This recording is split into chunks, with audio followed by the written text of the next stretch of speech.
terms of the smart utility meter market and the development, we see a range of factors influencing growth at the moment. So the current market is estimated to be around $19 billion with a growth projection to around $24 billion by 2029.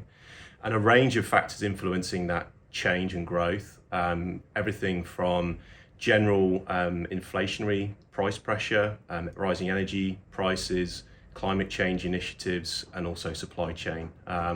So supply chain issues we have seen easing this year, but for certain components, for certain upstream materials, there are still challenges, and that's really going to impact some short-term growth in the market.